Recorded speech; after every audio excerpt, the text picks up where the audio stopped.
말씀 봉독합니다. 다 함께 자리에서 일어나셔서 오늘 우리에게 주시는 하나님 말씀을 봉독하겠습니다. 오늘 우리에게 주시는 하나님 말씀은 신약성경 사도행전 4장 32절에서 37절까지의 말씀입니다. 많은 신도가 다 한 마음과 한 뜻이 되어서 아무도 자기 소유를 자기 것이라고 하지 않고 모든 것을 공동으로 사용하였다. 사도들은 큰 능력으로 주 예수의 부활을 증언하였고 사람들은 모두 큰 은혜를 받았다. 그들 가운데는 가난한 사람이 한 사람도 없었다. 땅이나 집을 가진 사람들은 그것을 팔아서 그 판돈을 가져다가 사도들의 발 앞에 놓았고 사도들은 각 사람에게 필요에 따라 나누어 주었다. 키프로스 태생으로 레위 사람이요 사람들에게서 바나바 곧 위로의 아들이라는 뜻의 별명을 받은 요셉이 자기가 가지고 있는 밭을 팔아서 그 돈을 가져다가 사도들의 발 앞에 놓았다. 아멘. 하나님의 말씀입니다. 네, 자리에 앉으시겠습니다. 한 주 동안 잘 지내셨습니까? 네. 지난 한 주 동안 날씨가 주 초에는 굉장히 덥다가 또 주말이 되면서 좀 선선해졌습니다. 바라기는 이대로 그냥 날씨가 좀 선선했으면 좋겠어요. 지금 너무 좋죠. 날씨가 너무 좋은데 우리가 이렇게 하루하루 사는 것이 정말 사람의 어떤 생각으로 또 내 예상을 벗어나는 일이 참 많은 것 같습니다. 날씨조차도 그런 것 같아요. 날씨조차도 우리가 예상할 수 없고 또 우리가 상상할 수 없는 또 우리가 전혀 생각할 수 없는 그런 하루하루를 우리가 만나게 되는데 여러분들이 그 하루하루를 보내면서 동일하게 하나님의 놀라우신 은혜를 늘 경험하게 되시기를 간절히 소망합니다. 오늘 여러분들과 함께 이 사도행전 본문의 말씀을 가지고 아름다운 구제와 나눔이라는 제목으로 함께 말씀을 나누겠습니다. 여러분 우리가 물론 여기 이제 미국에서 우리가 살아가고 있지만 한국의 국민으로서 살아가고 있는 그런 분들도 계시죠. 한국은 어떤 나라입니까? 제가 인터넷에 찾아봤어요. 대한민국 이렇게 검색을 해봤더니 정치적으로 본다면 대한민국은 자유민주적 기본 질서에 입각한 자유민주공화국으로 대통령제를 기본으로 하여 의원 내각제적 요소를 혼합한 정치 제도를 채택하고 있다고 이렇게 기록이 되어 있더라고요. 무슨 말인지 잘 모르겠어요. 그리고 경제적으로 본다면 기본적으로 자유민주주의 시장경제 체제를 유지하고 있으며 혼합자본주의 체제를 택하고 있는 나라이다. 이렇게 기록이 됩니다. 쉽게 요약하자면 민주주의에 입각한 자본주의 국가라는 뜻이에요. 민주주의에 입각한 자본주의 국가. 이 자본주의에 대해서 여러분들과 잠깐 이야기를 나눠보고 싶은데요. 우리의 경제를 움직이고 있는 이 자본주의가 지금까지 총 4단계를 거쳐서 진화해 왔다라고 학자들이 그렇게 이야기를 합니다. 물론 학자마다 좀 다르긴 하지만 1세대 자본주의가 우리가 잘 알고 있는 고전 자본주의, 그 아담 스미스가 얘기했던 그 자유방임 방식의 자본주의죠. 보이지 않는 손이 있기 때문에 보이지 않는 손이 있기 때문에 맡겨놓으면 다 알아서 잘 돌아갈 것이다. 그게 1세대 자본주의입니다. 그런데 이 1930년대에 대공황을 맞이하면서 복지정책의 중요성을 강조한 새로운 자본주의의 양식이 나타나게 되죠. 이게 바로 2세대 자본주의입니다. 그러다가 1970년대에 이 신자유주의에 입각한 자본주의가 다시 등장해요. 그래서 그 신자유주의에 입각한 자본주의가 최근까지 우리가 흔히 알고 있는 자본주의 형식으로 이 경제 시장을 움직이다가 2008년에서 2012년도에 있었던 세계적인 경제 위기로 인해서 이 자본주의 체제도 이제 변화를 맞이하게 됩니다. 그러면서 지금은 많은 사람들이 이제 4세대 자본주의에 관심이 쏠려 있는데 이 4세대 자본주의는 어떤 자본주의냐면요. 신앙의 기능을 그대로 존중하되 성공한 사람이 더 성공할 수 있도록 장려해 주는 겁니다. 그러면서 낙오된 사람을 도와주고 함께 이끌어갈 수 있는 사회적 책임을 강조하는 자본주의. 그래서 어느 학자는 이 자본주의를 따뜻한 자본주의 이렇게 부르기도 합니다. 사실 이러한 우리가 흔히 말하는 따뜻한 자본주의를 현실화하기 위해서는요, 기업과 사람들의 자발적인 노력이 필요합니다. 그 노력이 뭘까요? 그 노력이란 바로 이익을 함께 나누려는 마음이죠. 여러분, 최근 들어서 뭐 기업이나 아니면 개인의 그 기부 문화, 또 기부하는 어떤 사건, 또 기부와 관련된 그런 이야기들, 또 그런 것들이 세계적으로 심도 있게 다뤄지고 있는 그런 경향이 있습니다. 그 이유가 바로 이 따뜻한 자본주의에 대한 사람들의 열망이 크기 때문에 따뜻한 자본주의. 근데 제가 곰곰이 생각해봤어요. 인간이 죄에 물들어 있는 인간의 본능을 우리가 가지고 살아가는데, 그 죄의 본능 때문에 모든 인간은 자기의 것을 챙기고 자기가 소유하기를 원하고 내가 더 많이 갖기를 원하는 그 인간의 본능이 있는데, 그런 인간의 본능이 있는데 어떻게 따뜻한 자본주의, 학자들이 말하는 그런 좀 따뜻한 자본주의가 현실화될 수 있을까? 신앙의 관점으로 보면 좀 현실화되기가 어려울 것 같아요. 근데 여러분, 곰곰이 또 생각해보면 성경은, 제 생각은 그렇지만 성경은 이것이 또 가능하다고 이야기하는 것 같아요. 왜 그렇습니까? 따뜻한 자본주의에서 굉장히 중요하게 다뤄지는 단어가 바로 구제와 나눔이라는 단어인데, 이 구제와 나눔이라는 단어가 어디에 많이 나오냐면 성경에 많이 나오더라는 거죠. 그리고 성경의 아주 중요한 핵심 가치 중에 하나가 바로 이 구제와 나눔이라는 겁니다. 그런데 여러분, 좀 달라요. 자본주의에서, 따뜻한 자본주의에서 말하는 구제와 나눔은 어떻게 보면 정부의 정책이나 시스템을 의미할 수 있겠습니다. 그렇지만 성경에서 말하는 구제와 나눔은 다르다는 거죠. 어떻게 다릅니까? 성경에서 말하는 진정한 구제와 나눔은 하나님의 은혜를 체험한 사람들의 자발적인 헌신에서 비롯된다라는 거예요. 자발적인 헌신. 그러니까 성령이 임함으로 성령을 경험하고 성령을 체험하고 나서 사람들이 은혜를 경험하고 나서 사람들의 마음이 변화되는 거예요. 어떻게 변화되는 겁니까? 나밖에 모르는 이기적인 인간이, 이기적인 사람이 이웃의 아픔을 품을 수 있게 되는 거예요. 나밖에 모르던 이기적인 인간이 이웃의 아픔을 품을 뿐 아니라 이웃에게 더욱 도움을 주는, 이웃에게 구제와 나눔을 줄 수 있는 그런 인격체로 변화되는 것입니다. 또 어떻게 보면 따뜻한 자본주의라고 하는 이 자본주의는요, 신앙의 눈으로 볼 때 성령이 임하시고 하나님의 은혜가 충만히 임해야 실현될 수 있는 것이 아닐까, 그런 막연한 생각을 하게 됩니다. 오늘 본문에 보니까 이 오순절 성령의 강림 이후에 이 초대교회 성도들은 정말로 많은 것들을 경험했던 것을 알 수 있죠. 우리가 사도행전에 읽어보면 이 오순절 성령 강림 이후에 초대교회 성도들은요, 기적도 경험하고요, 또 부흥도 경험했습니다. 교회가 놀랍게 부흥하고 성장하는 것도 경험했고, 그와 동시에 고난과 핍박도 경험했어요.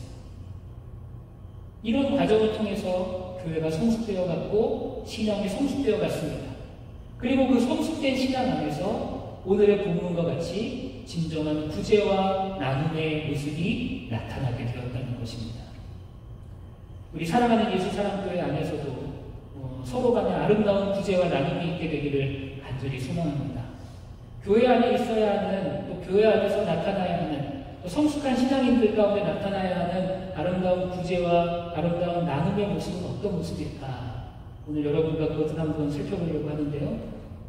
첫 번째는, 가장 먼저는 흘러넘치는 은혜가 우선되어야 한다는 거예요. 은혜가 우선되어야 합니다. 교회 안에 아름다운 구제와 나눔이 있기 위해서는요, 먼저 교회 안에 은혜가 먼저 흘러야 된다는 거예요. 오늘 32절, 본문 32절에 보면 이렇게 기록이 되어 있습니다. 많은 신도가 다 한 마음과 한 뜻이 되어서 아무도 자기 소유를 자기 것이라고 하지 않고 모든 것을 공동으로 사용하였다. 이렇게 기록되죠. 32절에 보면 신도라고 표현되어 있습니다. 신도. 여러분, 신도라는 표현은 단순히 교회를 다니는 사람을 뜻하지 않죠. 단순히 교회에 출석하고 공동체에 수록되어 있는 사람을 이야기하지 않습니다. 신도라 함은 예수를 믿는 사람이죠. 예수를 믿는 사람. 예수를 믿는 사람이 어떤 사람입니까? 하나님의 말씀으로 인생이 변화되고 또 살아계신 하나님의 말씀을 사모하면서 새로운 인생을 사는 믿음의 사람. 그런 사람이 바로 신도 혹은 우리가 성도라고 부르는 사람입니다. 여러분, 그렇기 때문에 모든 교인이 모두 다 성도 혹은 신도는 아니라는 거예요. 여러분, 이거 굉장히 중요하면서도 우리가 굉장히 깊이 새겨야 되는 그런 말씀입니다. 모든 교인이 신도가 되지 않는다. 여러분, 생각해 보세요. 초대교회는 엄청나게 빠르게 성장한 교회죠. 아주 짧은 시간에 수많은 사람들이 모여서 아주 짧은 시간에 체제와 시스템이 구축되기도 전에 너무 많은 성장을 맛본 교회, 사람들이 막 넘쳐났던 교회가 바로 초대교회인데, 그런 그 초대교회 안에서 믿는 성도들, 믿는 사람들이 어떻게 한 마음과 한 뜻이 될 수 있었을까요? 여러분, 성령의 역사, 은혜 외에는 이것을 설명할 수 있는 길이 없어요. 넘치는 은혜의 역사가 있었기 때문에 이들이 하나가 될 수 있었다는 거죠. 여러분, 교회가 하나 되는 것은요, 이렇게 맡은 사람들의 리더십들이 좋아서 될 수 있는 문제도 아니고요.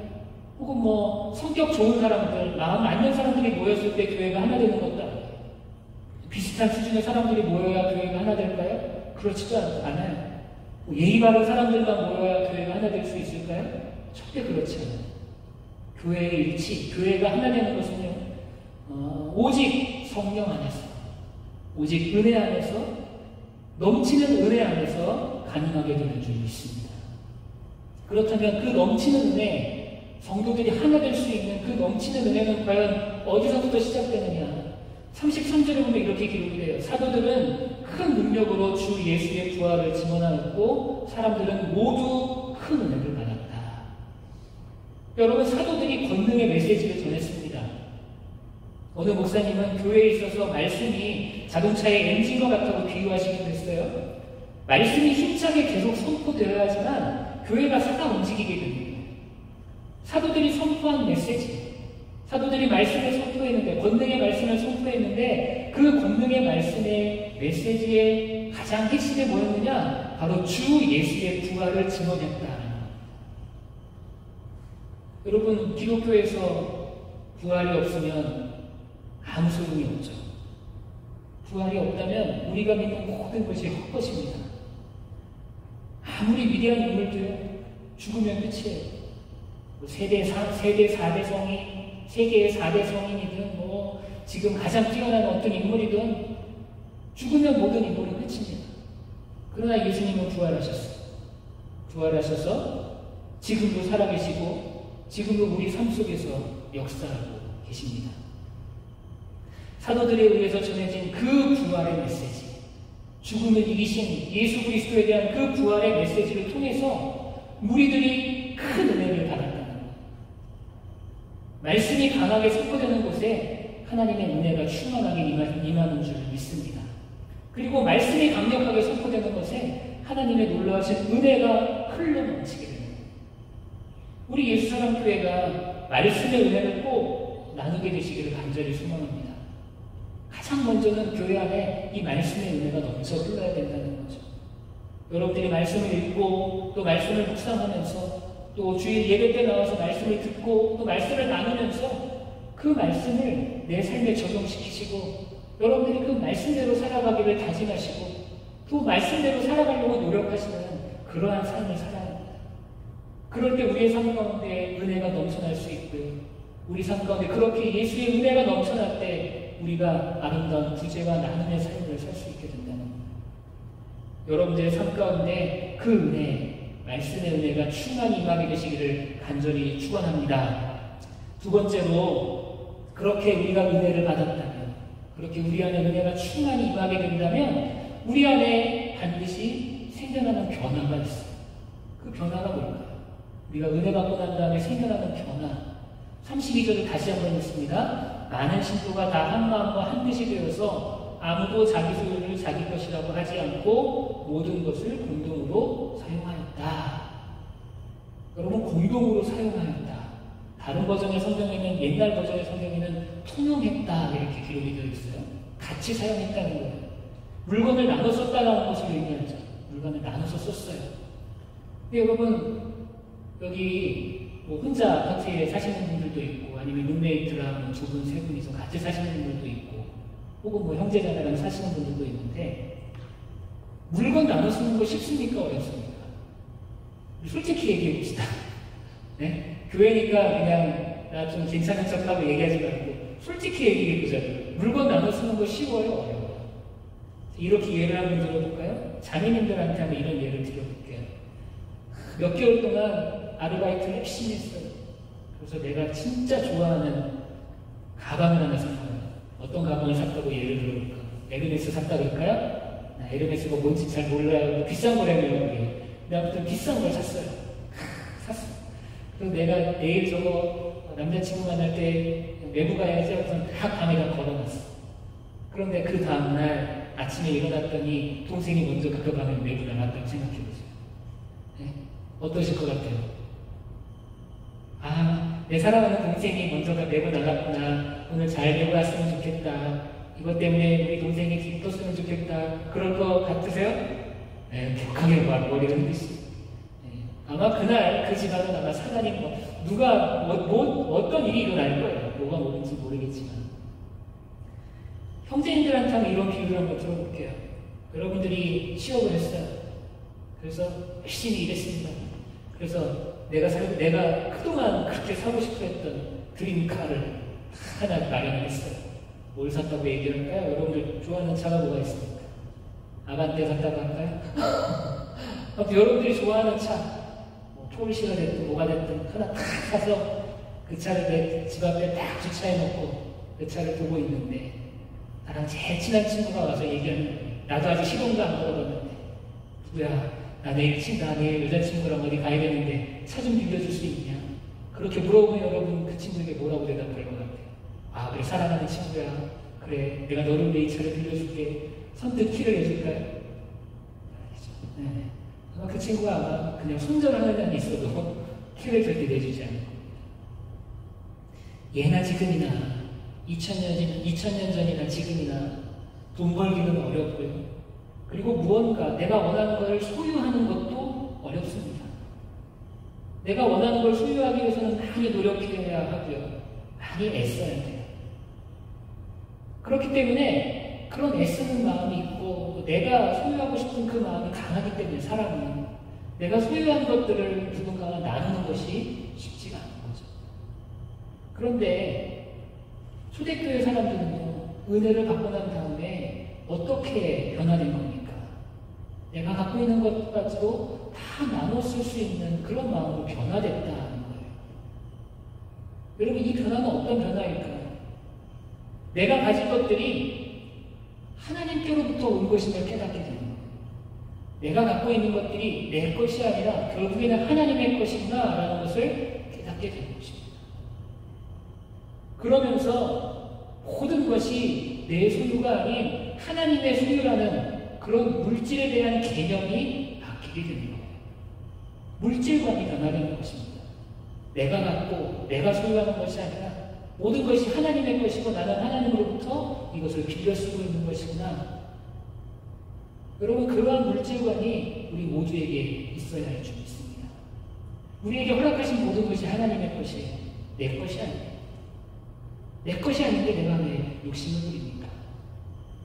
여기 특별히 학생들이 많이 모여 있으신데 학생들에게 권면의 말씀을 드립니다. 여러분, 학생회 때에 이 물질적으로 남들보다 부유하고 풍요로운 삶을 사는 사람들이 그렇게 많지는 않을 거예요. 학생회 때이기 때문에. 그러나 지금부터 여러분들이 내 모든 소유가 내 것이 아니라 하나님이 주인이시라는 그러한 새로운 물질관, 그 물질관을 가지고 여러분들이 살아가게 되시길 바랍니다. 여러분들이 적게 가졌을 때 내가 가지고 있는 것들을 하나님의 것이라고 고백하지 못하면요, 내가 나중에 더 많이 소유하게 되었을 때 오히려 그것 때문에 하나님을 배신하게 되고 하나님께 내 것을 온전히 드리지 못하는 그러한 비극 가운데 여러분들이 들어가게 될 수도 있다라는 거예요. 물질에 대한 집착을 버리시고요. 물질에 대한 집착을 버리시고 내 물질이 모두 하나님으로부터 왔다라는 그런 초연한 생각을 가지고 여러분들이 살게 되시길 바랍니다. 그리고 내가 가진 것으로 나보다 어려운 이웃을 섬기고 구제할 수 있는 그런 마음의 여유가 있는 그러한 성도의 삶을 살아가는 우리 모두가 되어야 하겠습니다. 이 목회를 하다 보면 이 성도들이 드리는 이 헌금과 관련된 이야기를 접할 때가 있어요. 제가 한국에서 이 청년 사역을 할 때, 청년부를 맡아서 사역할 때 굉장히 기억에 남는 헌금이 있습니다. 청년부 예배를 드리는데, 청년부 예배 때 헌금을 드리는데, 예배 후에 이제 헌금을 개수하고 난 다음에 그 청년부 재정을 맡은 친구가 저한테 왔어요. 목사님, 이거는 따로 보고를 드려야 될 것 같아요. 그래서 무슨 일인데요? 그랬더니 꽤 많은 액수의 헌금을 누군가가 무명으로 헌금을 했다는 거예요. 그러면서 그 감사 헌금을 드리면서 그 내용이 뭐라고 써있냐면 어려운 청년들을 위해 써주십시오.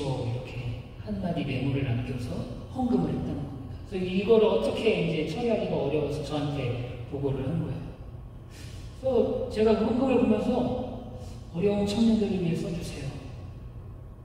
분명히 청년회 때 모든 사람 다 청년부가 모여 있었으니까 아무리 직장인이라 할지라도 그렇게 경제적으로 그렇게 여유롭지 않을 텐데 이렇게 큰 돈을 이렇게 헌금했구나. 그러면서 아무튼 그 헌금한 그 목적대로 우리 그 청년부 안에서 좀 어려운 가정에서 공부하고 있는 학생들에게 선별해서 이렇게 장학금을 줬던 기억이 납니다.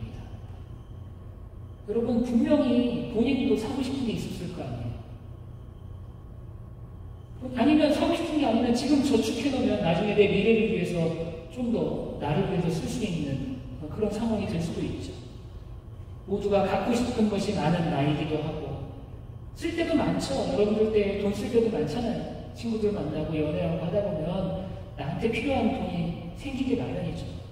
필요한 때가 생기죠. 그런데 그런 중에도 어려운 청년들을 위해 써주세요라고 그렇게 한마디의 그 기도 제목을 남겨서 헌금했던 그 헌금이 저는 참 기억에 많이 남아요.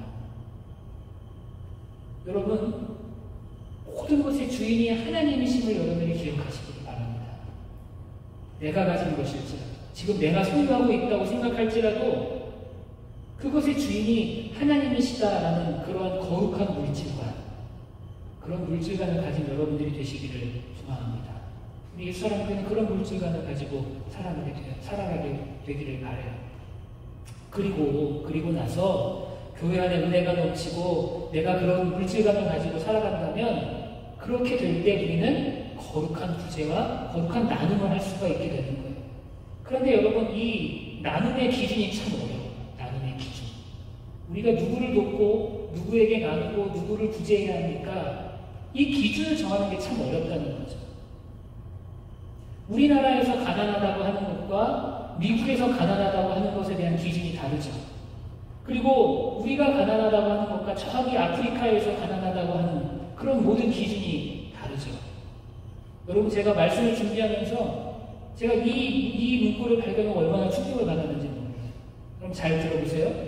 수돗물을 쓸 수 있고 전기를 사용하고 하루에 끼니를 걱정하지 않고 밥을 먹을 수 있고 또 일주일에 2번 이상 목욕을 할 수 있고 비바람을 피할 수 있는 집에서 살고 있고 아이들을 학교에 보낼 수 있다라면 전 세계에서 부유한 15% 안에 드는 사람이라고. 여러분 이거에 대해서 어려움 느껴보신 적 있어요? 평생 사시면서 수돗물 쓰는 거에 대해서 전기를 사용하고 밥 먹고 목욕하고 비바람을 피할 수 있는 집이 있고 또 학교 가는 문제에 대해서 여러분들이 고민해보거나 걱정해보거나 그것 때문에 어려워해본 적 있으세요? 아무도 없죠? 여러분, 우리는 이미 전 세계에서 상위 15% 안에 드는 부자로서 살아가고 있다는 거예요. 여러분, 전 세계의 40%가 넘는 어린이들이 영양실조로 인한 장애를 갖고 살아가고 있고요. 전 세계 아이들 중에 3%만이 제대로 된 교육을 받고 있다는 사실 여러분 아십니까? 여러분 세상이 이렇게 복잡해요. 이렇게 복잡해요. 그런데 우리가 어떻게 구제하고 어떻게 나누어야 합니까? 누구를 돕고 누구를 도와줘야 되는, 누구를 돕지 말아야 되는 거예요. 그 기준을 어떻게 삼아야 됩니까? 성경을 보니까 그 기준을 뭐라고 이야기하고 있냐면 필요에 따라 나누고 구제했다라고 기록이 되어 있거든요. 필요에 따라 나누고 구제했다. 그럼 이것이 무엇을 의미할까요? 가난한 이웃을 돕는다고 할 때 그 기준을 정하기가 쉽지 않죠.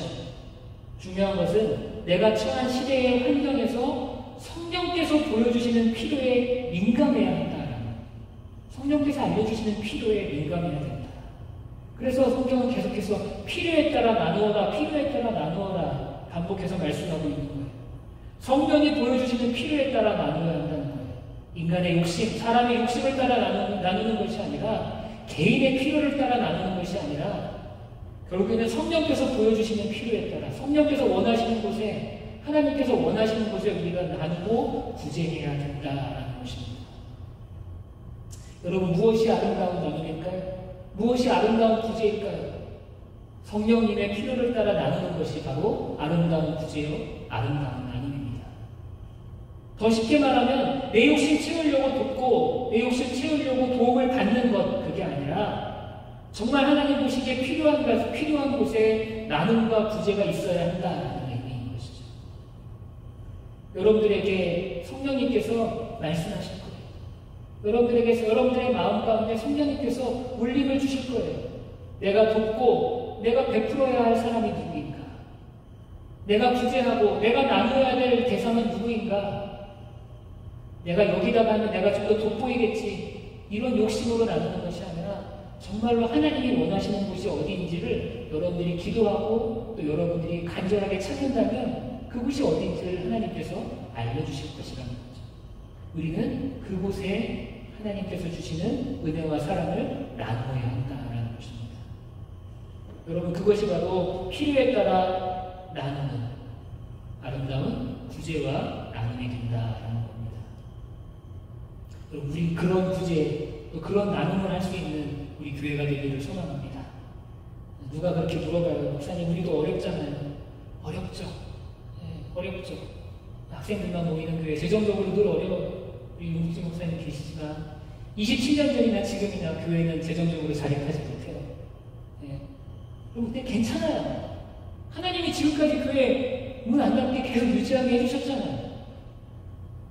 저도 어떻게 우리 교회가 유지되는지 모르겠어요. 1년 지나가고 나면 유지가 돼 있어요. 왜 사람의 힘으로 됩니까? 하나님이 도우세요. 그럼 우리가 할 건 뭘까? 우리에게 주신 그 은혜를 우리만 받아 누리는 것이 아니라 우리 또한 하나님이 원하시는 곳에 흘려보낼 수 있어야 된다는 거죠. 재정적인 지원만 받는 교회가 아니라 우리가 그 가운데서도 그거를 아껴서 우리보다 더 어려운 곳에, 우리보다 더 힘든 곳에 부지하고 나눌 수 있는 그런 여유가 있는 교회가 되기 원합니다. 그래서 제가 올해에도 우리 창립기념주일 때 이번에도 특별헌금을 할 거예요.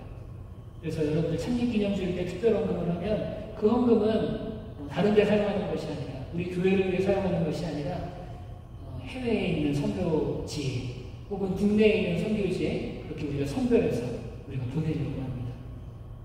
우리가 아마 선교 헌금 보내고 우리가 선교지에 이렇게 헌금을 보내면 그 사실이 알려지면 사람들이 놀랄 거예요. 이 옛사람 교회 좀 어려운 교회라고 알고 있는데 아니에요. 우리 어렵잖아요. 하나님이 채워주시는데 뭐가 어려워요. 그렇죠? 그런 아름다운 구제와 나눔이 넘치는 그런 교회가 되기를 간절히 축원합니다. 말씀을 정리합니다. 교회 안에는요 아름다운 구제와 나눔이 있어야 합니다. 그러기 위해서는 먼저 교회 안에 먼저 은혜가 충만해야 돼요. 은혜가 충만히 넘쳐서 흘러야 합니다. 그렇게 은혜가 넘쳐날 때 우리 안에 물질관이 변화되는 역사가 나타나요. 내 소유가 아니라 하나님의 소유로서 모든 것을 받아들이게 된다는 거죠. 그런 믿음이 생겨나요. 그런 믿음이 생겨날 때 우리는 성령의 필요에 따라 구제하고 나눌 수가 있게 되는 것입니다. 자칫 잘못하면 개인의 욕심에 따라 나누고 구제할 수 있게 되는데 그게 아니라 성령의 필요에 의해 성령이 원하시는 곳에 우리는 주목하고 그것을 생각하며 구제하고 나눌 수 있게 된다는 겁니다. 우리 사랑하는 예수사랑교회와 우리 모든 교우들이 그렇게 구제하며 그렇게 나누며 그렇게 여유로운 삶을 살아갈 수 있는 모두가 되기를 간절히 축원합니다. 기도하시겠습니다. 주님, 우리에게 놀라운 은혜를 허락하여 주옵소서. 그 은혜를 받은 우리가 그 은혜를 흘려보낼 수 있는 통로가 되게 하시고 우리가 마음의 여유를 갖고 우리보다 어려운 이웃들에게 또한 하나님이 원하시는 곳에 우리의 물질과 마음을 드릴 수 있는 교회가 될 수 있도록 인도하여 주옵소서. 감사하며 예수님의 이름으로 기도드립니다. 아멘.